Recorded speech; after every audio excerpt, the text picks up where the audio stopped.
C'est ça. Quand tu prends, prenez votre concordance, fouillez tous les versets qui attraient au péché.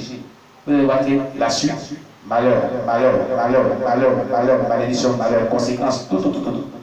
Quand vous allez prendre tous les versets bibliques qui attraient à la sainteté, vous allez voir protection divine, grâce de Dieu, bénédiction, tout, vous allez voir, vie éternelle, tout, vous allez voir. Donc la sainteté ou la sanctification est pour le bien-être du chrétien. Le rendre fort, le rendre victorieux, le rendre triomphateur, le permettre de rentrer au ciel, le permettre de jouir de la bénédiction de Dieu sur la terre, de la protection divine sur la terre, expérimenter la victoire de Jésus-Christ sur la terre, sur ses adversaires. Étonnez-vous de tout ce qui compromet le salut de votre âme, que le péché. Haïssez le péché sur toutes les formes. Aimez l'amour de Dieu. Aimez la bonté. Aimez la sanctification. Aimez vos prochains d'un amour sacrificiel. Pardonnez ceux qui vous ont offensés. Ne gardez pas rancœur. Ne soyez pas hypocrites. Haïssez le péché sur cette forme. Aimez vos ennemis. Priez pour ceux qui vous maltraitent, pour ceux qui vous calomnient, pour ceux qui vous persécutent. A dit Jésus-Christ. Ce sont les prophètes de Jésus. Et dit ainsi, vous serez les enfants de votre Père qui est dans les cieux. Amen. Alléluia. Je dis Alléluia. La puissance de Dieu peut te transformer. La puissance de Dieu peut faire de toi un être nouveau, peut te régénérer, à condition que tu acceptes sincèrement d'être transformé. Tu collabores avec le Saint-Esprit pour être transformé. Tu prends la résolution d'abandonner tout ce qui est mauvais, quel que soit le prix à payer.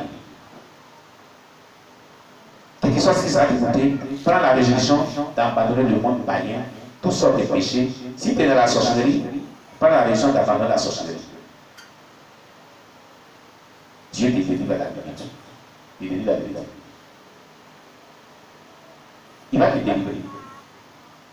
La délivrance d'un sorcier, il va que sa décision sincère. Quelqu'un qui décide sincèrement des gros démons des sorciers qui t'amènent.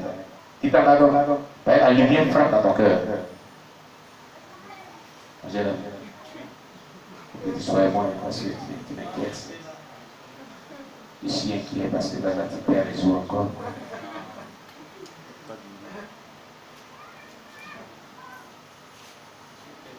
Donc, acclamez justice. Aujourd'hui, avec moi, c'est la suite. Alléluia. Amen. Vous voyez, Dieu nous aime. Il veut notre délivrance, il veut notre bien-être, il veut notre bonheur, il veut le salut de notre âme. Dieu n'a jamais voulu faire le mal à qui ce soit. Mais c'est l'homme qui ne collabore pas avec Dieu en haïssant le mal et le péché comme Dieu hait le péché. La Bible dit qu'il hait le péché, mais il aime le pécheur. Comment Dieu qui hait le péché, toi tu vas aller aimer le péché qui hait. Comment ça va aller à toi? Il dit, c'est dans les usages des humains. Il y a des personnes quand ils n'aiment pas quelqu'un qui t'aime là, ils sont contents. Hein? Ils sont contents avec toi. Celui qui n'aime pas la table, il n'y a pas qui est toujours élu. Il sera content. Hein? Pourquoi vous voulez faire ça à Dieu? Dieu dit, il est le péché, et vous êtes avec le péché. On a mis péché en ensemble. Le vieux babu qui est en haut là-bas, là, il t'aime pas, moi je t'aime. Ça peut marcher. Ça ne peut pas marcher. Vous ne verrez jamais. Ça ne marchera pas. Vous voyez? Et on dit, bon, comme tu n'aimes pas le péché, non, le péché, mais j'ai besoin du mariage, de mon mariage. J'ai besoin d'une grosse somme pour faire mon commerce. Et puis tu vois, le démon, la Bible, le chasse, il ne va pas partir. Il faut avoir la puissance pour l'amener dans mon corps. Et Dieu leur a dit, mais je pourrais faire tout ça, mais c'est que moi je n'aime pas la tige attachée à ça. Comment il va faire? Est-ce que quelqu'un me comprend bien? Moi je dis, je n'aime pas le péché, et tu t'attaches au péché et tu veux que je te viens au secours. Comment il y a qui vient au secours? Alléluia. Donc si nous voulons voir la puissance de Dieu se manifester dans l'ordre de Dieu, haïssons le péché. N'aimons pas le péché. Amen. N'aimons pas le péché. Gloire à Jésus. N'aimons pas le... Voilà. Nous voulons voir la puissance de Dieu se manifester. Nous voulons tomber sur la puissance de Dieu si possible, si Dieu le veut, c'est sa volonté. Mais nous voulons que quand on tombera sur la puissance de Dieu, qu'on soit transformé radicalement aussi. Et que tout ce qui est mauvais en nous quitte. Et que nous soyons de nouveau pour être sauvés. Voilà ce que nous voulons. Amen. Alléluia. Quand tu passeras, on dira, cet enfant, mais cet homme-là, mais ce jeune homme-là, c'est un vrai chrétien. Nous voyons les œuvres de sa vie chrétienne. Jésus dit, on reconnaît tout âme par le fruit qu'il produit. On reconnaît tout âme par le fruit qu'il produit. Donc on ne reconnaît pas que tu es chrétien et par la qualité de la vie que tu mènes, qui est conforme aux Saintes Écritures. Amen, amen. On reconnaît que la puissance de Dieu a été manifestée dans ta vie et par la qualité de la vie que tu mènes, si elle est conforme aux Saintes Écritures. Qu'est-ce que cela sert? Que nous tombons sur la puissance de Dieu, on roule la terre, on rit, toute ma vie,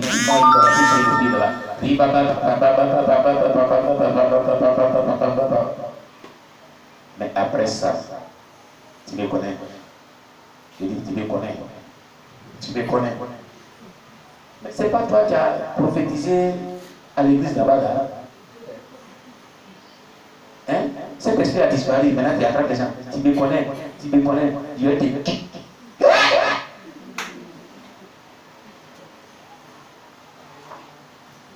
Si tu fais là, je vais te poser Jésus.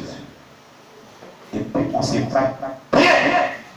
Et après il prend Jésus, tu te portes comme un vêtement. Ça vous fait rire? Ah, c'était une seule en Christ qui parlait comme ça, hein? Une seule en Christ. Mais il dit en crise. Pas en Christ, mais en crise. Alléluia.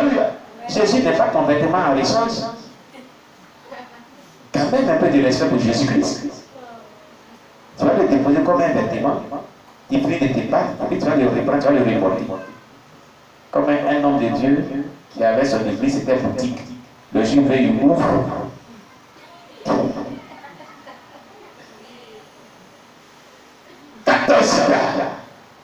Le jour où il ferme. Et quand il vient, il ouvre, il sortait. Congé pour combien de mois? Je viens, il fait le prix, ça va. Le jour, ça le prend les montagnes, il revenait. Non, ce n'est pas le de Dieu comme ça. Alléluia. C'est 14 gars qui étaient dans son église là-bas. J'ai qui me disait ça. Elle dit, ah papa, quand on dit il y a vraiment une église boutique là, il y a vraiment une église boutique. On ouvre quand on veut, on fait quand on veut. Alléluia. Ah, cet homme de Dieu, quand ça lui prend, il ouvre. Il dit rentrez, rentrez. Un matin, c'est pas sautez. Et puis, il s'est fait des mois jusqu'à. Il se promène à Abidjan jusqu'à ça, c'est le premier matin. Il dit, ah, il faut que je parte ouvrir pour qu'il puisse rentrer.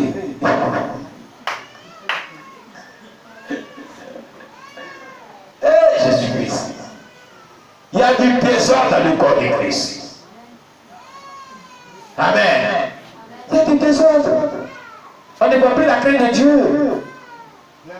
La crainte de Dieu a fui le cœur des gens. Et les gens ne se soucient pas du salut de leur âme. Dans Matthieu chapitre 6, verset 33, Jésus a dit, cherchez premièrement le royaume des cieux et sa justice. Et tout ce que vous voudrez, vous serez donné par-dessus tout. Si chaque personne cherchait le royaume des cieux et la justice de Dieu, on n'allait pas avoir de progrès sur la terre. Mais quand les gens viennent dans le Seigneur, ils ne cherchent pas d'abord pourquoi il y aura des cieux. Ils cherchent l'argent. L'argent. C'est ce que les gens disent, l'argent. C'est pas ce que les gens disent, l'argent. Au lieu de dire l'argent, ils disent l'argent. Tu as trouvé l'argent? Ce n'est pas l'argent, mais c'est l'argent que tu trouves. On ne sait pas ce qu'est l'argent. L'argent, c'est démoniaque. Nous, on connaît quelque chose, c'est l'argent. Non, ici, Michel, non. Vaincu. L'argent est vaincu au nom de Jésus. À travers le Seigneur Jésus. Cherche vraiment le royaume des cieux. Et la cherche de Dieu. Ne cherche pas l'argent. Ça vous permet. Gloire à Jésus-Christ. Quand les gens viennent dans le Seigneur, par boutique d'intérêt, ils ne cherchent pas le royaume des cieux. Voilà ce que vous avez conduit. Amen. Je voulais que l'on sache des choses. Le fait de tomber sur la puissance de Dieu et d'expérimenter l'onction divine, d'être utilisé puissamment, ne te garantit pas le royaume des cieux. Ne te garantit pas une vie transformée. Au contraire, si tu tombes sur la puissance de Dieu, tu es seulement la puissance de Dieu, les miracles ici, et que ta vie n'est pas transformée, il va avec les gens à pécher contre Dieu et ça va te condamner. Les gens vont dire, quel est ce Saint-Esprit qui t'utilise et puis il n'est pas te transformer? Voilà la question que les gens se posent. Quel est ce Saint-Esprit qui t'utilise, qui n'est pas saint, et qui t'amène à vivre dans le désordre? Est-ce que c'est vraiment l'Esprit de Dieu qui t'habite? Tu as vu? Tu seras une occasion de chute pour les gens. Ils vont douter de toi. Le doute est un péché. N'est-ce pas? Le doute là, c'est un péché. Et c'est pas bon. Voilà pourquoi la manifestation de la puissance de Dieu marche de pair avec la sanctification. Une bonne conduite, une vie régénérée, une vie de nouveau. Amen. Il n'y a aucun doute sur ta personne. Quand les gens s'approchent de toi, ils sont rassurés, ils sont confiants. Il peut te donner à Jésus-Christ et placer sa confiance à Jésus-Christ pour que tu pries pour eux, pour que les jours Dieu se manifeste avec que les joies soient parfaites. Amen. Mais si quelqu'un commence à douter de toi, c'est pas bon.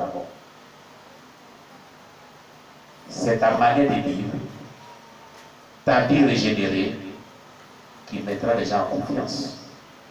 Alléluia. Alléluia. Que le nom de Dieu soit béni. Prochainement, on verra la suite de ce merveilleux sujet. Dieu vous bénisse. La gloire de Seigneur Jésus.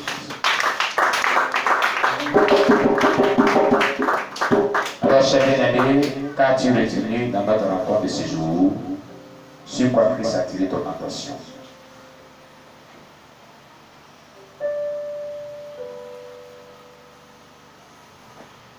Il va venir dire ce qui a beaucoup marqué ton cœur dans tout ce qu'on a vu aujourd'hui.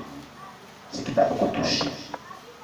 Ce que Christ a fait dans ce message, dans les deux messages et dans le culte d'aujourd'hui, qui t'a beaucoup touché. Qu'est-ce que tu retiens? Qu'est-ce que tu retiens? En réalité, qu'est-ce qui te retient?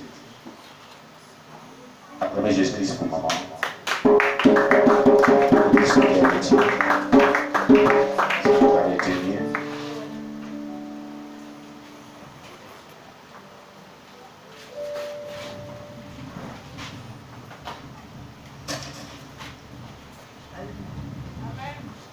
Alléluia. Ce que j'ai retenu ce matin, c'est que ce matin, quand le pasteur vraiment a débuté son message, son moment d'enseignement, il a d'abord commencé sur le thème de la sous-discipline. Ce que je comprends par la sous-discipline, c'est que la sous-discipline vient pour amener vraiment les personnes qui ont chuté à pouvoir vraiment redémarrer vraiment sur la bonne voie du Seigneur. Un moment de commencer, c'est pourquoi on les a mis sous discipline. Alléluia. Mais on ne fait pas la sous-discipline vraiment pour empirer vraiment le sort de ceux-là même qu'on a mis sous la sous-discipline, comme le font certaines églises. Alléluia. Parce qu'il y a dans d'autres églises, quand il faut la sous-discipline, vraiment, on peut dire que c'est la mort totale. Alléluia. Moi, vraiment, je dis que si tu es dans une grande église qui fait son nom, vraiment, il a commencé depuis le dimanche la jeunesse, et j'étais encore jeune fille quand j'ai quitté l'église. Alléluia, passé à 20 moments, l'église a commencé à décoller. Alléluia.